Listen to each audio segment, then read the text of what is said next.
Bonjour à toutes et à tous et bienvenue sur le podcast Les Petites Transmissions, le premier podcast des professionnels de la petite enfance. Je m'appelle Lika Sarr et je vous propose ici des discussions sans tabou autour de thèmes liés à notre quotidien professionnel qui touchent la pédagogie, la parentalité et aussi notre bien-être. Aujourd'hui, je reçois Marie-Esther Degbello, qui est la fondatrice de l'application Koalou, un outil pour limiter le stress du jeune enfant.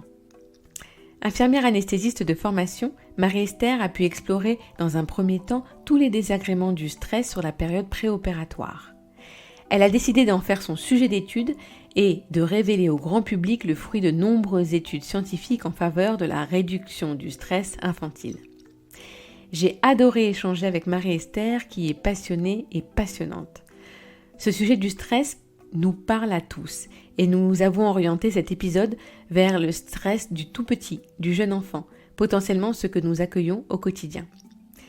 Nous parlons du mécanisme de stress, des points de vigilance et d'outils simples d'utilisation pour le réduire efficacement. Je remercie encore Marie-Esther pour cet échange à la fois spontané et très précis. Je vous souhaite une très belle écoute. Bonjour Marie-Esther. Bonjour Lika. Je suis vraiment ravie de vous rencontrer, en tout cas de faire cet épisode avec vous parce qu'on a pu échanger sur les réseaux et puis j'ai découvert votre travail et c'est vrai que le sujet du stress est un sujet qui me plaît particulièrement et qui pose beaucoup de questions au sein des équipes que j'ai eu à rencontrer, que ce soit au niveau des crèches ou des écoles, auprès des parents. Alors, je suis toute ravie de pouvoir faire cet épisode pour avoir un peu plus d'éclairage en votre compagnie sur le sujet. Merci Lika. Déjà, pour commencer, est-ce que je peux vous laisser vous présenter de la manière que vous souhaitez pour introduire un petit peu cette rencontre? Ça marche. Eh bien, je m'appelle Marie-Esther, j'ai 34 ans, je suis de métier infirmière anesthésiste. J'ai tendance à décrire mon métier comme la personne qui envoie du rêve ou la dernière personne que vous voyez avant de vous endormir. Donc, mon but, c'est vraiment de rendre cette expérience la plus sympathique possible, malgré les circonstances. Et donc, moi, dans mon mémoire de master, quand j'ai fait mon mémoire sur la partie d'infirmière anesthésiste, j'ai étudié le sujet de l'anxiété préopératoire des enfants. Sujet hyper intéressant dont on reviendra un petit peu là-dessus tout à l'heure. Ouais. Et après avoir fait mon mémoire, j'ai eu l'idée de créer une application numérique pour préparer les enfants au bloc opératoire. Tout a commencé de là. Et je vous raconterai un petit peu la suite, mais finalement, on est passé de comment on prend psychologiquement en charge l'enfant au bloc opératoire à, en fait, finalement, c'est un grand sujet beaucoup plus large. C'est comment on prend en charge la santé émotionnelle et mentale des enfants dans la vie quotidienne. Et c'est de là qu'on a créé Koalou, une appli qui utilise les enfants contre le stress. Okay. Grosse évolution. Oui, une évolution, finalement, ça s'est fait en plusieurs étapes. Tout à fait cohérente, parce qu'on comprend bien que effectivement, un enfant qui arrive au bloc opératoire, il n'est pas tout à fait rassuré. Et j'imagine finalement que ce mécanisme de stress qui est étudié à ce moment-là, qui est étiqueté stressant, en tout cas, on est tous d'accord pour ça. Finalement, on peut faire le parallèle avec le mécanisme du stress des tracas du quotidien, c'est ça? Exactement. Alors, en fait, les implications sont pas tout à fait les mêmes, mais si je fais un focus un peu sur l'hôpital, quand vous avez quand même 40 à 60% des enfants qui sont en anxiété dépassée avant d'aller au bloc opératoire. Wow. Ça veut dire alors vous allez me dire oui, mais le stress, tout le monde est un peu stressé, et on va revenir sur la définition du stress, mais vous savez comme moi qu'il y a le bon stress et il y a le mauvais stress. Peut-être je vais commencer par là sur c'est quoi le stress et comment on le définit. Mais le oui, stress, je veux bien. Oui. C'est simplement un syndrome général d'adaptation. C'est quelque chose qui est tout à fait normal, hein, c'est physiologique, d'accord ? C'est une série de mécanismes hormonaux, neurologiques, respiratoires, circulatoires. Il y a un peu de tout qui se met en branle-bas pour que votre organisme se mette à réagir au danger. Le danger, il peut être complètement différent d'un individu à l'autre. Hein. La perception du danger, elle est complètement différente. Et c'est ça qui est important. Ça veut dire que je peux pas comparer votre peur des araignées à la peur d'un enfant qui va voir un jouet qui lui fait peur. Pour l'enfant, réaction est la même. Chez vous, la réaction est la même. Pourtant, on n'est pas sur le même niveau de danger, on n'est pas sur le même niveau de stress. Sauf que la perception est individuelle. Donc ça, c'est quand même intéressant. Mmh. Maintenant, quand on prend ça en compte, et si je reviens un peu sur mon focus de l'hôpital initial, c'est que l'anxiété préopératoire, on s'est aperçu dans la recherche scientifique qu'elle avait des conséquences non négligeables. La recherche montre que vous avez des scores de douleur qui sont augmentés, Ouais. vous avez des consommations d'antalgiques plus importantes, et vous avez, et c'est là où le bas blesse quelque part, vous avez 15 jours après l'intervention, 44% des enfants, sur une étude qui montrait que vous avez 44% des enfants qui ont des troubles du comportement, troubles du sommeil, troubles de l'alimentation ou encore troubles régressifs. Donc trouble régressif, c'est quoi? C'est je fais pipi au lit, je suis accrochée à ma maman alors que j'y étais plus, etc. Et en fait, on part de ce constat-là, hein. On se dit, mais attends, on est en 2014, comment ça se fait qu'il n'existe pas une appli qui simplement va faire la prévention, va préparer psychologiquement les enfants avant d'aller au bloc opératoire, puisqu'on sait, dès 99, à peu près, les premières recherches montrent que, par définition, dès que vous commencez à montrer du contenu pédagogique à l'enfant, ça a un impact sur son stress. Ouais. Vous voyez ce que je veux dire? Oui. Et donc, ma théorie, c'est de dire, on est en 2014, on est à l'époque déjà du tout numérique, hein, en 2014, il y a Google, il y a Facebook, il y a tout ça. Et je me dis, c'est simple, il faut créer une application qui va préparer les enfants au bloc opératoire. C'est de là que tout commence. Et on part de ce constat-là du stress chez l'enfant qui a un impact physique et physiologique et qui va avoir un impact même sur la cicatrisation et sur d'autres choses comme ça J'imagine, ouais. qu'on va mesurer au fur et à mesure. Et probablement aussi du lien, finalement, avec les soignants, avec ses parents. Enfin, on imagine bien que ça impacte la prise en charge globale. Ouais. Exactement. Et c'était là, moi, tout l'objectif, c'était de se dire, mon premier objectif, c'est comment je diminue l'anxiété de l'enfant. Ça, c'était moi, mon but, en me disant, mais c'est pas possible qu'on n'arrive pas à le faire. Alors que des fois, juste quand je raconte une histoire à un enfant, quand je vais l'emmener au bloc opératoire avec un petit film, machin, l'enfant va être déstressé. Comment je vais faire? Donc, mon premier but, c'était de me dire, je vais prendre en charge l'anxiété des parents. Enfin, de l'enfant. 2, je vais prendre en charge l'anxiété des parents. Oui. En fait, la corrélation entre les deux, elle est nette. On n'a pas besoin de faire de film, hein, tout simplement.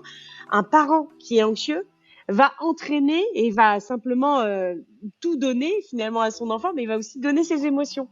Et donc l'enfant étant une vraie éponge, il va absorber les émotions et il va les ressortir à la manière dont il va pouvoir le faire. Et tout à l'heure, on se disait 40 à 60% des enfants sont anxieux avant d'aller au bloc opératoire. Mais il faut savoir qu'un enfant n'a pas la maturité physique, émotionnelle et psychologique pour mettre en œuvre les mécanismes que vous avez appris au bout de 20 ans, 30 ans d'existence. Bien sûr. Ouais. Et donc, tout notre intérêt à nous, c'est de dire comment je vais préparer l'enfant psychologiquement. Alors, grâce à nous, on a développé des contes thérapeutiques, c'est-à-dire des bandes dessinées, sur lesquelles l'enfant va se projeter, créer des mécanismes de défense. J'ai appris, du coup, au travers de cette expérience, que quand on lisait Hansel et Gretel, quand on lisait Blanche-Neige et les 7 nains, c'était pas que des histoires comme ça, en fait. C'était des histoires qui avaient un impact psychologique. Vous lisiez l'histoire et vous vous disiez inconsciemment, le jour où dans ma vie je rencontre l'équivalent d'une sorcière comme dans Blanche-Neige, je vais réagir comme ça, comme a pu réagir Blanche-Neige. Je vais réagir comme ça quand je lis Hansel et Gretel, etc. Et en fait, c'est vraiment psychologique, c'est comment je crée des mécanismes de défense pour pouvoir les mobiliser dans le réel quand je vais faire face à la situation. C'est ça tout l'intérêt de la lecture qu'on fait aux enfants. Ça a un impact psychologique pour les préparer pour la suite. Finalement, vous les équipez pour la suite de leur vie. C'est ça qui est passionnant. Oui. On parlera après de l'âge des enfants, de qui on parle, en tout cas à qui s'adresse cette application. J'imagine que pour les plus petits, ça peut passer par, comme vous le dites bien, par des histoires, par le biais d'une relation proposée par un adulte hyper rassuré, en tout cas pas stressé. Finalement, cette application, en tout cas, le constat que vous avez eu à faire, c'est de se dire on va pallier un environnement stressé ou un environnement qui n'est pas disponible. Oui, alors on peut pallier à beaucoup de choses. Oui, on pallie au fait que parfois, si vous rentrez dans l'organisation de l'hôpital, dans la manière où l'hôpital est conçu aujourd'hui, on part du principe qu'aujourd'hui, c'est c'est l'enfant qui rentre dans l'hôpital et donc c'est pas l'hôpital qui tourne autour de l'enfant, mais c'est l'enfant qui tourne autour de Bien l'hôpital sûr. en fait. On n'est pas dans cette logique encore, malheureusement, mais ça prend du temps à changer les mentalités. Aujourd'hui, l'hôpital ne tourne pas autour de l'enfant. Donc c'est ça qu'il Oui, faut c'est bien ça. comprendre. Oui. Donc les infirmières font comme elles peuvent. Quand on a du temps, on peut le faire. Quand on n'a pas de temps, on ne peut pas le faire. Et moi, je voulais pas que ce soit un critère. Oui. Pour moi, c'est pas juste en fait. C'est pas juste que parce que vous êtes dans je vais dire n'importe quoi, dans un établissement qui doit aller très vite parce que je sais pas, il y a une urgence et il faut aller vite. On n'est pas malgré tout le temps de le préparer psychologiquement parce qu'on sait l'impact que ça va avoir à long terme en fait. Pour la suite, Donc bien oui, sûr. pour répondre à votre question, quelque part on pallie à ça. On fait comme on peut et les infirmières font comme elles peuvent, les médecins font comme ils peuvent. C'est pas pour blâmer, c'est de dire comment on va compléter le système existant qui fait que si je prépare bien en amont, je vais aider aussi les professionnels de santé. Si je prépare bien en amont les parents, parce que ça c'est un vrai sujet, comment je vais préparer mentalement aussi les parents, je vais diminuer leur charge mentale et ils vont être plus focus sur le bien-être de l'enfant en fait. Ouais. Comment je vire toutes les questions un peu administratives, un peu techniques qui vont les enquiquiner au quotidien. Bien sûr. Et en fait, dès que vous utilisez le mot charge mentale, on imagine bien à quel point ça peut être ramené dans le quotidien de tous les jours parce Exactement. que le stress des enfants, il est bien sûr relié directement à la non-disponibilité des adultes, à la charge mentale sur plein de choses, les injonctions de la société, etc. Donc, je vois déjà clairement le lien. Et typiquement, et c'est pour ça qu'on s'est dit, on veut pas rester que dans l'hôpital, mais on veut aller bien dans le quotidien en fait des enfants. Mais oui. Pourquoi ? Parce qu'on a vu qu'avec, et c'est ça qui est quand même intéressant, on a vu qu'avec le Covid, il y a pas mal d'études qui sont sorties sur l'impact de la santé mentale, le Covid, quel impact le Covid a eu sur la santé mentale. Oui. En 2021, ils disent qu'un enfant sur 5 souffre de problèmes de santé mentale. Un enfant sur 5, vous imaginez. Énorme. Et là, on parle d'enfants de 0 à 19 ans.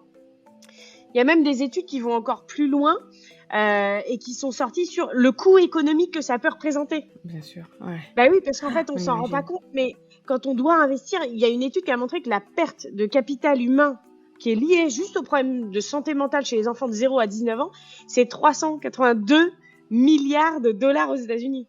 Ouais. Parce qu'en fait, toute l'énergie qu'on passe à ne pas s'en occuper, malheureusement, ça a un coût. Il y a une dernière étude là qui est sortie là en 2022 aux États-Unis. Ils disent que c'est quasiment un parent sur 2 qui prend une journée de congé par mois pour un enjeu de santé mentale autour de son enfant. Vous vous rendez compte ? Et c'est là où on s'est dit, nous, on peut pas laisser ça comme ça, en fait.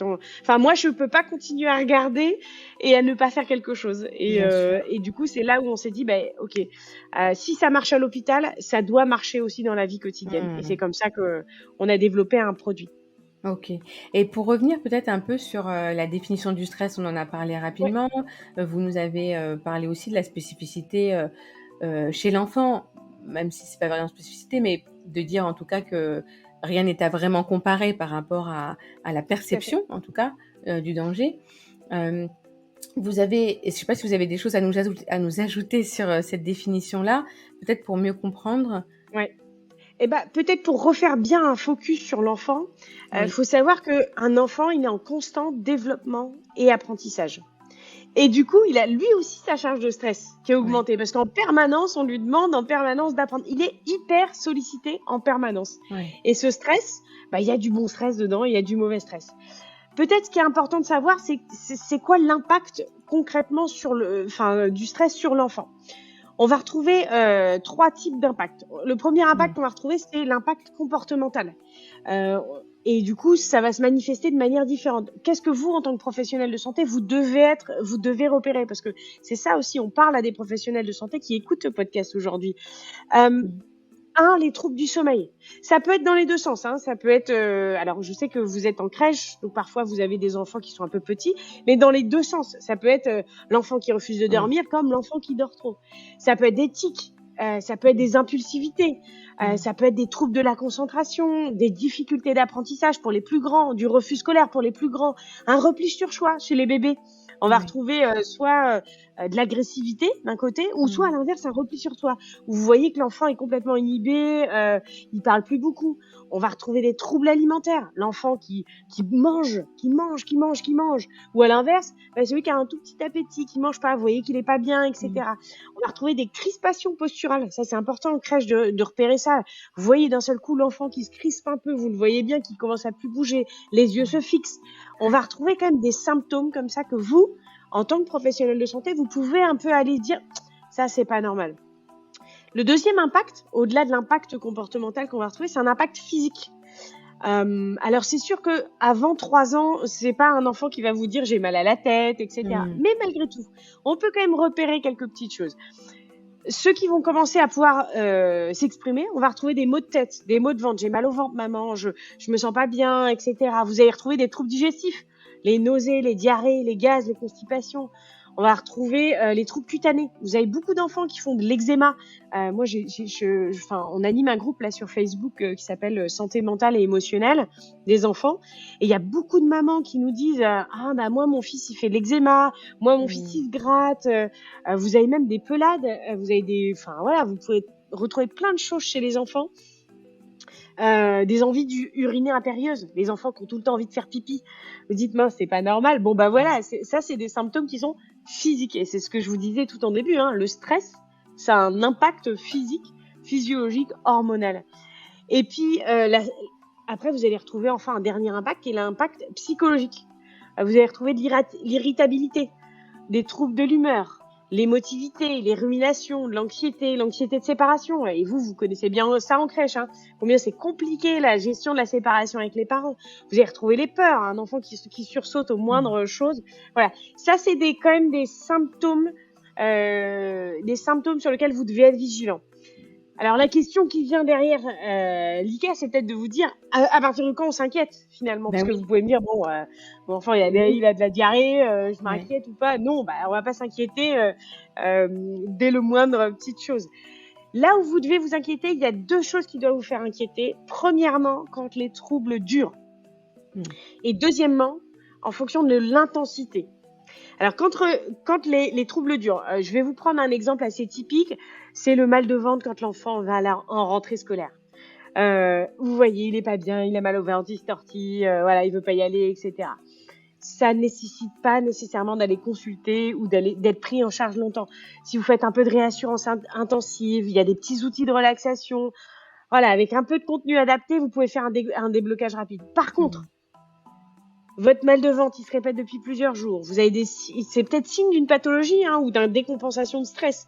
Il y a peut-être un risque de phobie scolaire. Donc du coup, ce qu'on va recommander, c'est d'aller faire un bilan médical pour éliminer toute cause somatique. Avant de penser au psychologique, on pense au ce qu'on appelle le somatique. Donc tous les symptômes qui vont vous dire, c'est peut-être en fait une appendicite. C'est peut-être, ça peut être des choses comme ça qui sont physiques, avant d'être psychologique. Et quand on a éliminé le physique, on va vers le psychologique. Donc ça, c'est quand ça dure. Maintenant, l'intensité.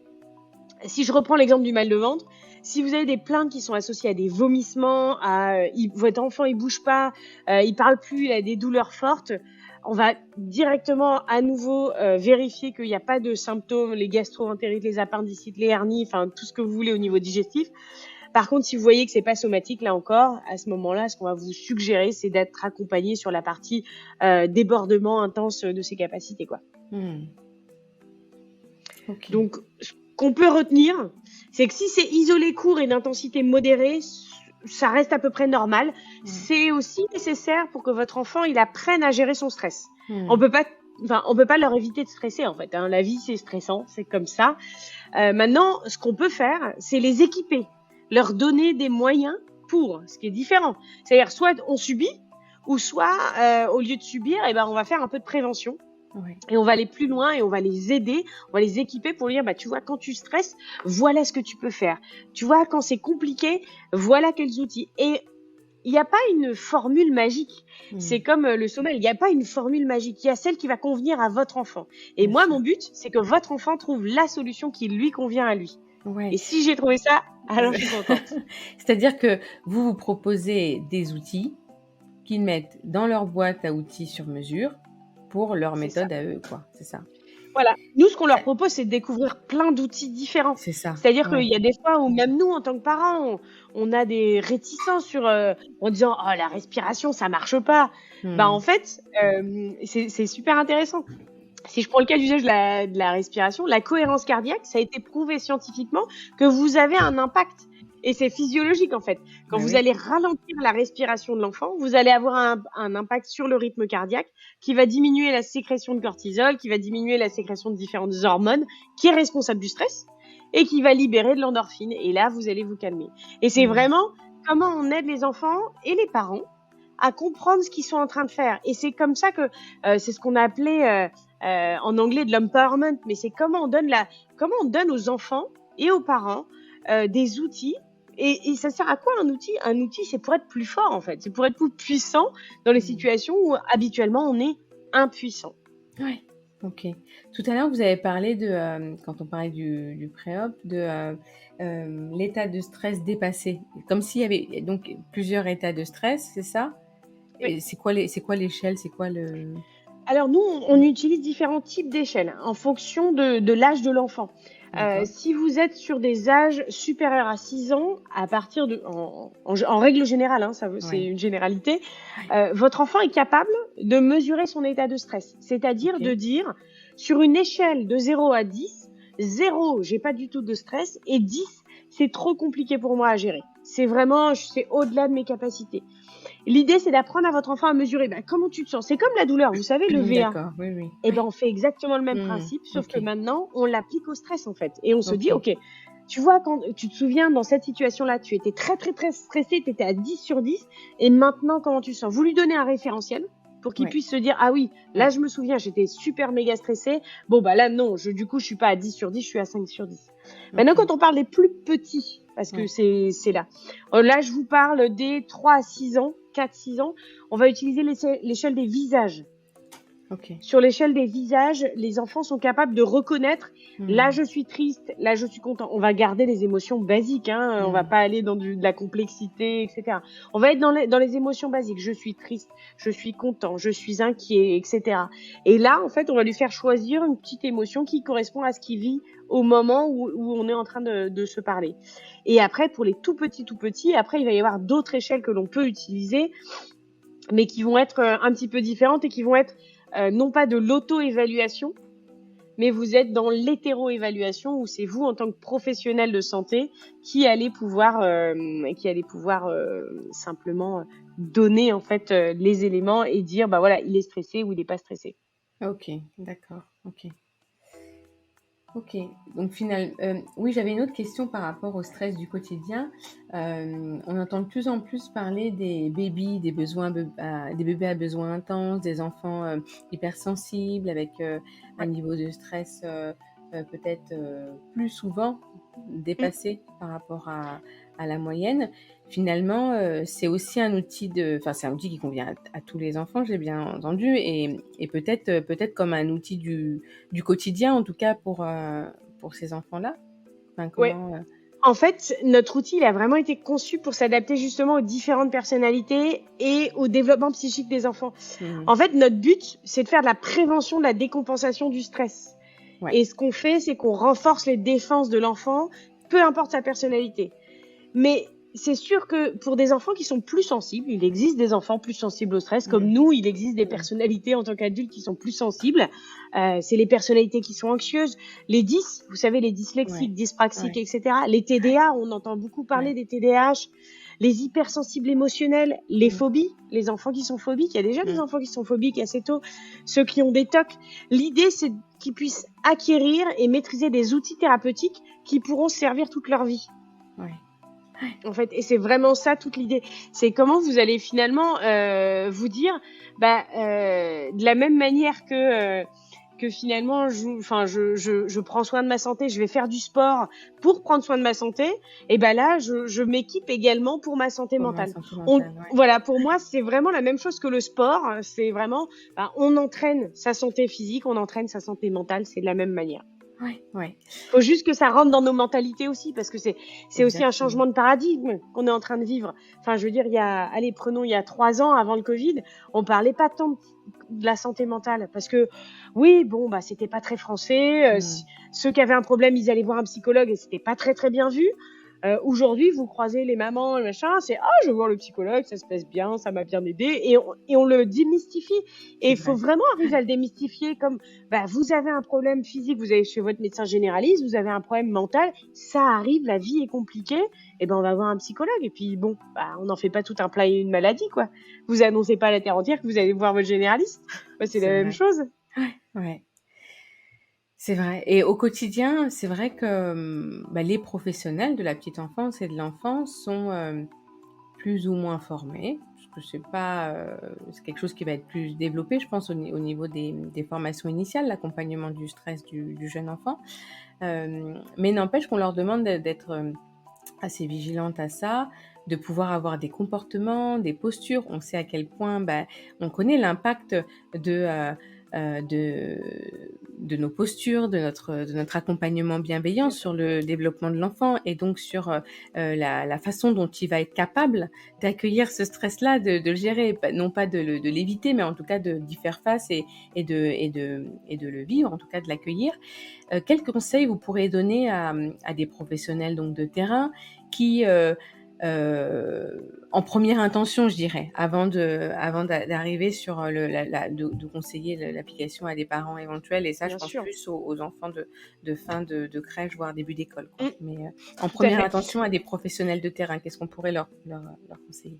Je pense que la formation, déjà, je ne peux pas ne pas aborder ça, mais la formation, c'est quand même clé, en fait. Ouais, ouais. Pour moi, ça paraît bête, mais en fait, plus on va parler du sujet, plus vous allez en prendre conscience et plus vous-même, vous allez regarder les comportements qu'on peut avoir nous-mêmes. On va s'auto-évaluer, évaluer les autres, etc.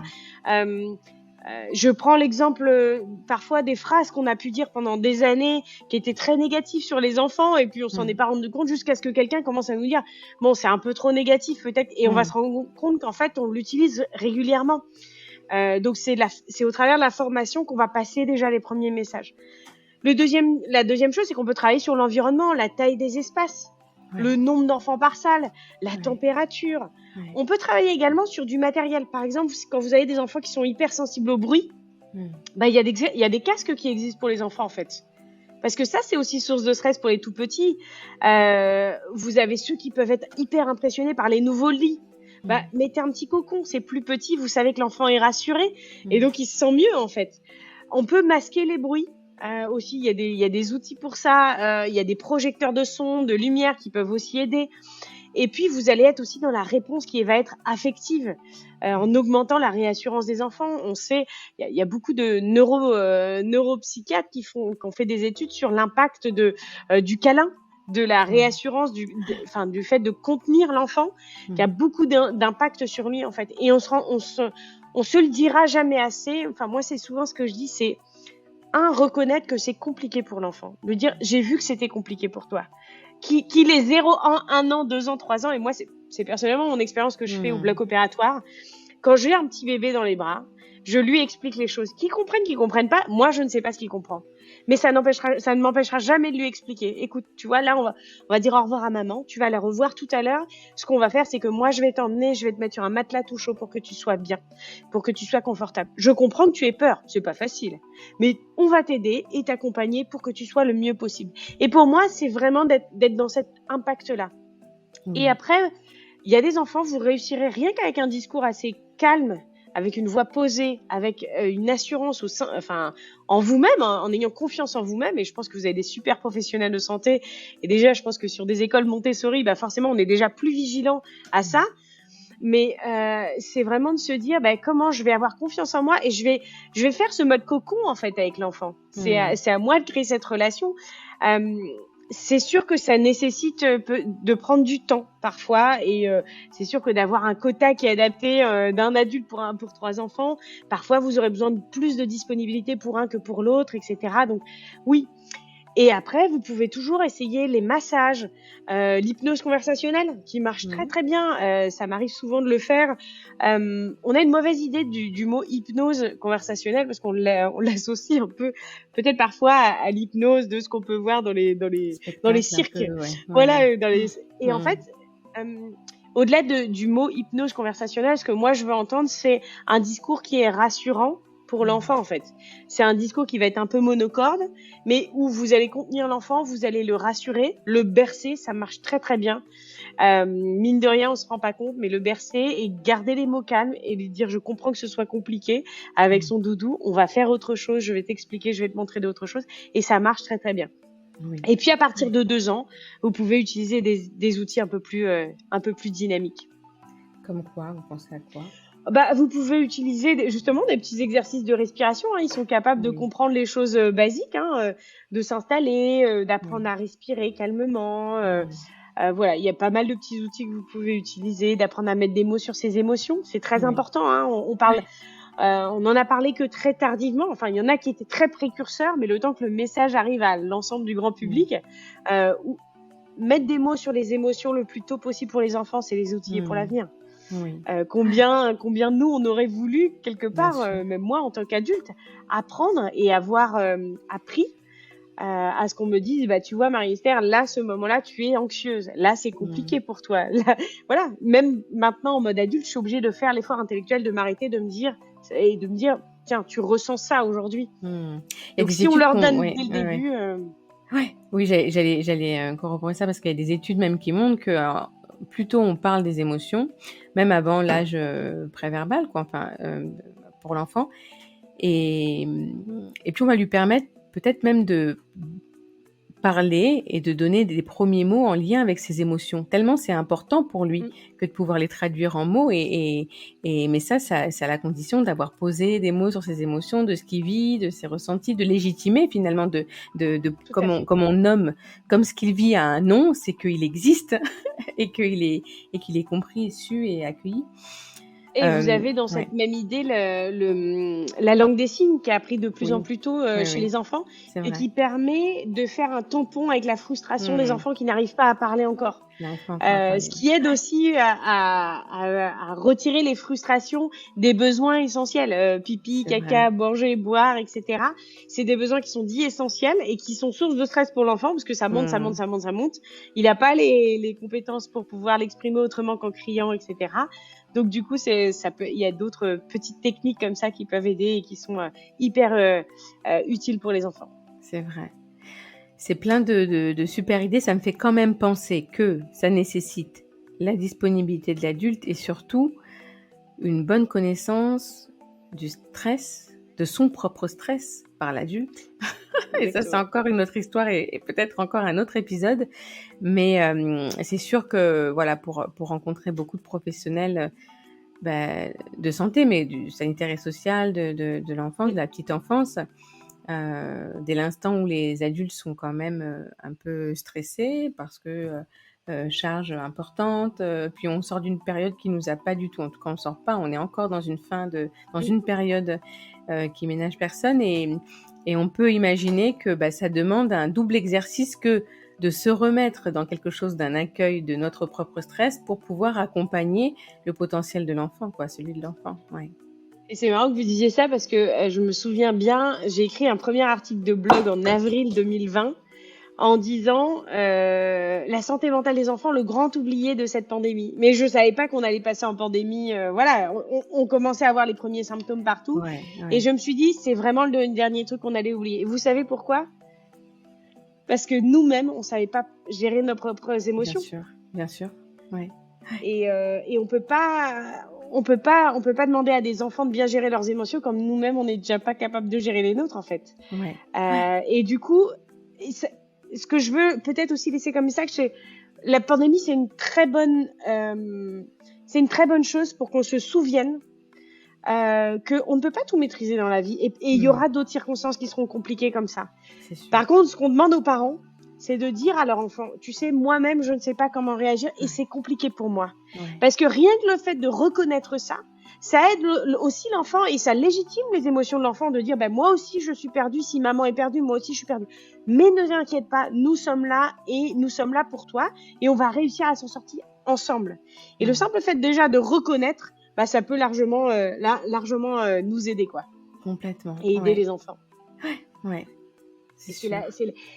Il faut apprendre de nos erreurs, il faut apprendre de ce qu'on... Enfin, voilà, c'est la première fois, moi, de ma vie que je vis une situation si forte, parce que je pense que, voilà, on n'a pas connu la guerre, etc. On n'a pas connu les situations complexes.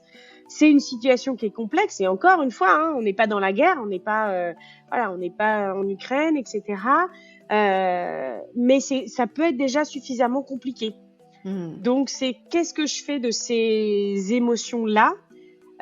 Comment j'en parle à mon enfant pour lui dire tu vois, moi je sais pas tout, je sais pas quand est-ce que ça va se terminer, je ne sais pas ce qui va se passer, mais je m'engage à t'en parler régulièrement et dès qu'on a des choses, je veux pas te faire des promesses que je ne peux pas te faire, je ne sais pas, il y a des choses que maman ne sait pas, papa ne sait pas, on ne sait pas tout.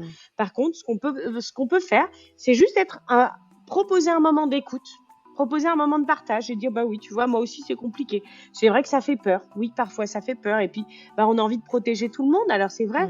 Mais essayons de trouver des solutions ensemble. Qu'est-ce que tu en penses toi en tant qu'enfant?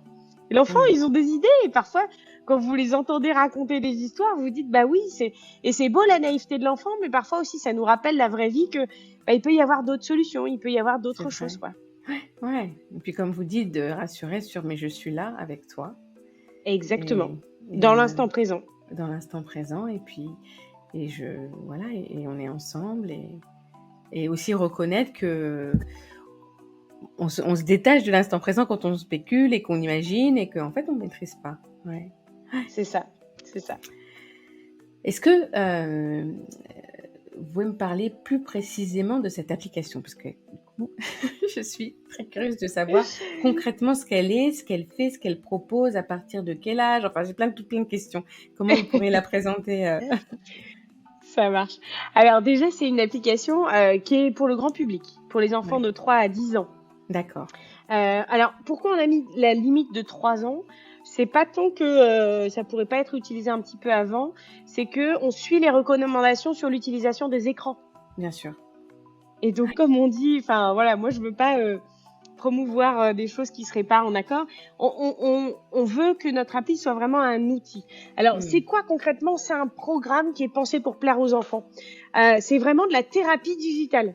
De la psychothérapie digitale, il faudrait plus que j'utilise ce terme-là, la psychothérapie digitale. En fait, l'idée, c'est de les motiver, les entraîner à renforcer leur défense et à faciliter l'intégration d'outils thérapeutiques expérimentés. Donc, concrètement, c'est chaque jour, on va lui donner un outil qui va lui permettre de décharger son stress en expérimentant des activités de gestion du stress qui vont être dites dynamiques, où il va mobiliser son corps. Ça va lui permettre de stimuler les capacités d'attention et ça va vraiment pouvoir l'aider. Il va découvrir plein d'exercices lui permettant un temps plus calme parfois pour stimuler sa capacité de contrôle du stress au niveau corporel, cognitif et émotionnel, avec des exercices qui sont soit individuels ou des exercices qui sont guidés en famille. Et des histoires qui sont à visée thérapeutique. Notre but, c'est pas de faire une appli où vous donnez votre appli au gamin et puis on attend que ça se passe, mais on veut que ce soit vraiment quelque chose qui soit aussi familial. Donc parfois, il y aura un temps où c'est lui qui va apprendre des choses et parfois, vous allez faire des choses en famille pour que ça puisse impacter le reste de l'environnement, en fait. C'est vraiment ça. C'est inspiré de quoi ? Concrètement, on s'est inspiré de différentes techniques, surtout des thérapies cognitivo-comportementales. Donc, c'est tout ce qui va permettre, en fait, d'avoir un comportement qui est plus adapté, qui va correspondre à ce qu'a besoin l'enfant. Il y a un petit peu de relaxation thérapeutique dynamique. Il y a plutôt des choses un peu plus classiques. On va utiliser ce qu'on appelle l'emotional freedom technique. Donc, ce qu'on va utiliser, c'est vraiment des points d'acupression. En fait, c'est l'enfant qui va se focaliser sur un point précis. Ça va lui permettre vraiment de garder toute son attention. Et puis, voilà. Bon, je vais pas vous raconter toute l'appli, mais bon, il y a des jeux thérapeutiques, il y en a quasiment une 50aine de jeux. Okay. Il y a des histoires thérapeutiques, on va utiliser les bandes dessinées qui vont vraiment aider l'enfant à se projeter. Et il va y avoir une interface pour les parents. Donc ça, c'était l'interface pour les enfants, qui est vraiment ludique, pédagogique. Et on a une interface parent. Pourquoi une interface parent? Parce qu'il faut que les parents comprennent pourquoi, à un moment donné, on va demander à votre enfant de respirer. Pourquoi on demande à votre enfant de faire des cris d'animaux. Pourquoi on va leur demander de faire des positions bizarres aux enfants. En quoi c'est thérapeutique. Il faut comprendre, en fait. Parce que si vous comprenez pas, vous dites, ah, j'ai acheté une appli, mais je comprends pas du tout.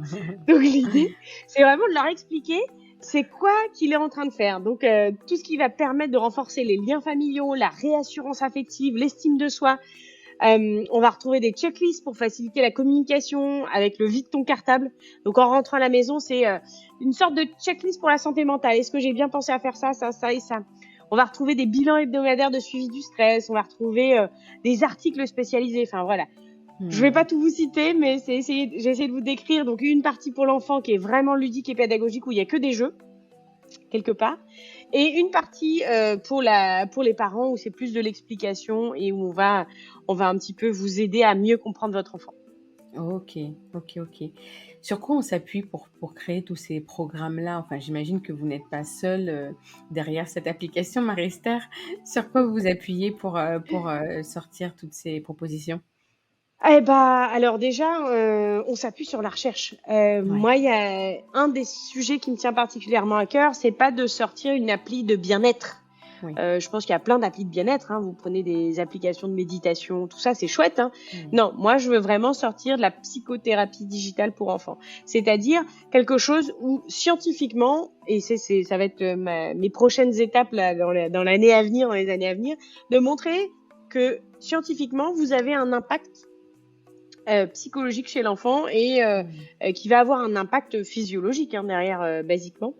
Donc c'est une psychologue, on a toute une équipe scientifique qui pense cette application, mais majoritairement une psychologue, Stéphanie, qui travaille avec nous.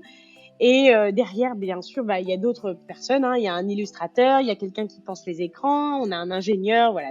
Il y a quelques personnes quand même derrière pour proposer un produit comme celui-ci. Ok. Super, je crois que c'est beaucoup plus clair pour moi. Ça sera certainement aussi pour nos auditeurs.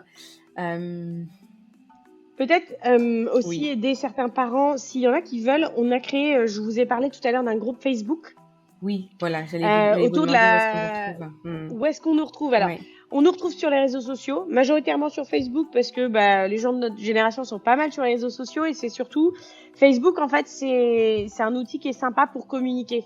C'est pas que je vous donne du contenu et vous avalez le contenu, mais on partage du contenu et il y a une discussion derrière, en fait. D'accord. Et c'est ça qui est intéressant, en fait. Donc, on utilise Facebook.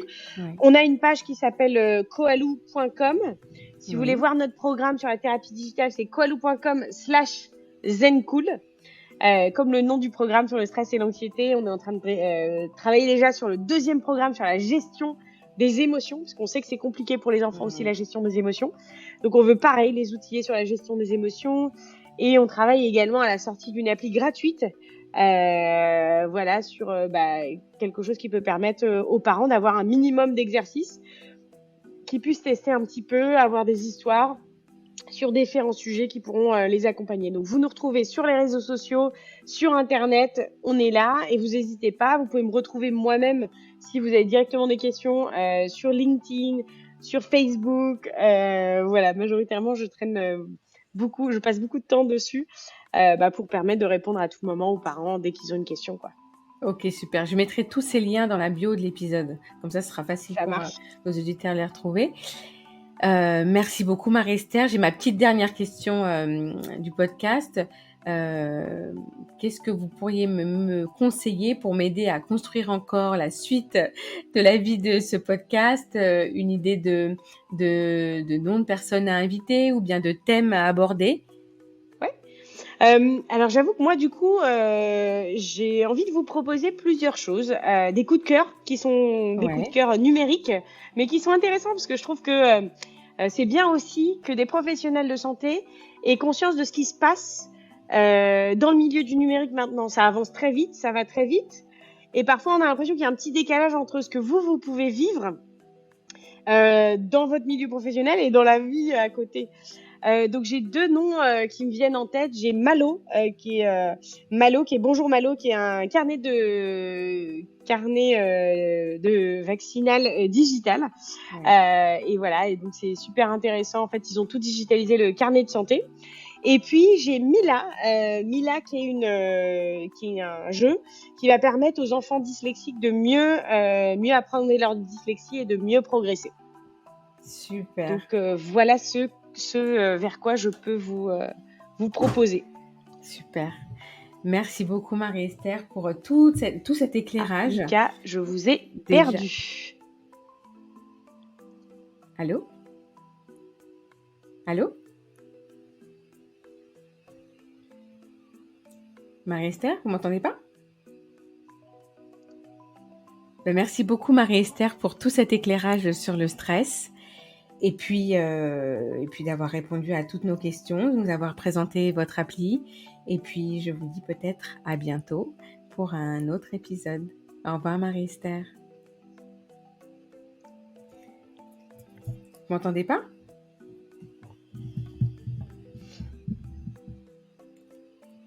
Marie-Esther? Parlez-moi.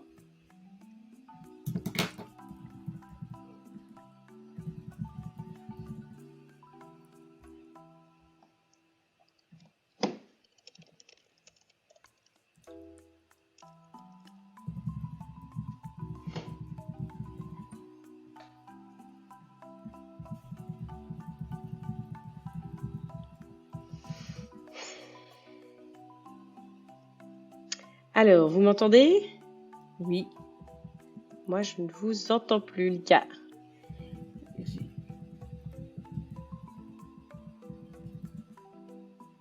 Ah, bah parfait. C'est l'essentiel si c'est conclu. L'essentiel, c'est que ce soit conclu. J'avais peur que ça n'enregistre pas, donc si ça enregistre, c'est parfait. Du coup, je n'osais plus toucher à rien. Très bien. Ok. En tout cas, un grand merci, Lika, pour cette opportunité de pouvoir parler sur le podcast. J'espère que voilà, si vous avez d'autres questions, vous n'hésitez pas à nous contacter. J'étais ravie de prendre ces 30-40 minutes pour discuter avec vous. Et puis, j'espère à très bientôt sur d'autres podcasts. Et merci pour votre écoute. Merci Marie-Esther. Au revoir. J'espère que cet épisode vous a plu. Retrouvez toutes les références citées dans la description et n'hésitez pas à nous faire part de vos retours sur les réseaux sociaux Facebook, LinkedIn ou Instagram sur les petites canailles. Si vous souhaitez me donner encore plus de force sans trop d'efforts et aider à la diffusion de ce podcast au plus grand nombre, je vous propose de le partager autour de vous, de mettre 5 étoiles sur votre plateforme d'écoute préférée et d'ajouter un petit commentaire. Prenez soin de vous et je vous dis à bientôt pour de nouvelles petites transmissions.